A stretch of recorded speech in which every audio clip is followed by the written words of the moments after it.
বেকারত্ব কী যে যন্ত্রণার তা সেই ছেলে বা মেয়েটি বোঝে যে বারবার সরকারি চাকরির পরীক্ষা দিয়ে ব্যর্থ হচ্ছে। যে ছেলেটি বা মেয়েটি ভাবছে এবারটাই লাস্ট পরীক্ষা, এবার হয়তো সফলতা আসবেই, কিন্তু যখন রেজাল্ট বেরোচ্ছে তখন ওই মেরিট লিস্টে নিজের নামটা খুঁজে না পাওয়া কী যে যন্ত্রণার, সে একমাত্র সেই ছেলে বা মেয়েটি বোঝে যে রাতের পর রাত জেগে পড়াশুনো, কোচিং ক্লাস, অনলাইন ক্লাস সব কিছু সারা বছর পরিশ্রম করে গেছে এবং তার ওই সারা বছরের পরিশ্রমটা নষ্ট হয়ে যায় ওই রেজাল্ট বার হওয়ার কয়েক মুহূর্তের মধ্যে।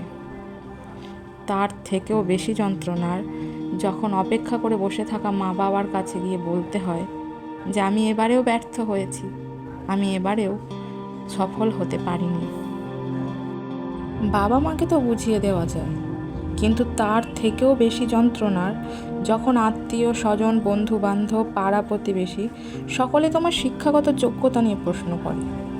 যে বন্ধুটি এক সময় তোমার কাছ থেকে নোটস পড়ে নিত, সেই বন্ধু যখন চাকরি পাওয়ার পর তোমাকেই বলে তুই এখন আর ঠিকঠাক পড়াশোনা করছিস না, আমি কিন্তু খুব খেটেছি তাই আমি পেয়েছি। সেই সব আত্মীয়গুলো যারা তোমার রেজাল্ট নিয়ে একসময় অহংকার করত, লোককে বলতো ওই ছেলেটি বা মেয়েটি আমার আত্মীয় হয়, সেই আত্মীয়রাই এসে বলবে কি এমন পড়াশোনা করছিলি যে একটা ছোট চাকরিও পেলি না, একটা পরীক্ষায় পাশ করতে পারিস না, কি হয়েছে অমন পড়াশোনা করে? আমার ছেলে বা মেয়েটিকে দেখ, এখন একটা অমুক কোম্পানিতে চাকরি করে, বড় বাড়ি করেছে, গাড়ি কিনেছে, বাচ্চা কাচ্চা নিয়ে দিব্যি সংসার করছে। সেই তো এখন তোকে লেবার খাটতে হবে, কি দরকার ছিল এত পড়াশোনা করার? আমার বাচ্চা এইচএসের পরে পড়াশোনা ছেড়ে দিয়ে ভালোই করেছে এখন দেখছি, নইলে তোর মতো বেকারই হতো। আর যদি তুমি কোনো মেয়ে হও তাহলে উচ্চশিক্ষিত কিন্তু বেকার, এটা তো পৃথিবীর সবচেয়ে ভয়ঙ্কর কম্বিনেশন। পৃথিবীতে এটা তো মানুষ আরোই মেনে নিতে পারে না, কারণ তোমার টাইমে বিয়ে হয়নি, বাচ্চা কাচ্চা নেই, অথচ সেই আত্মীয়ের মেয়েটি যে 3বার মাধ্যমিক ফেল করেছে সে কিন্তু এখন দিব্যি সংসারী, গা ভর্তি সোনা গয়না অনেক কিছু।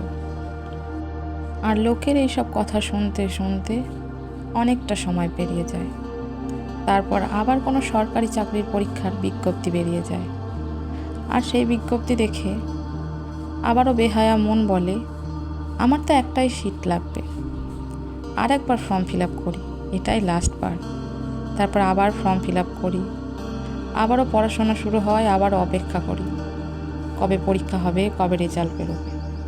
এইভাবেই কাটে দিন, আর লোকের কথা, অপমান, অসম্মান সহ্য করে যায় বেকার বেহায়া যুবক বা যুবতীটি।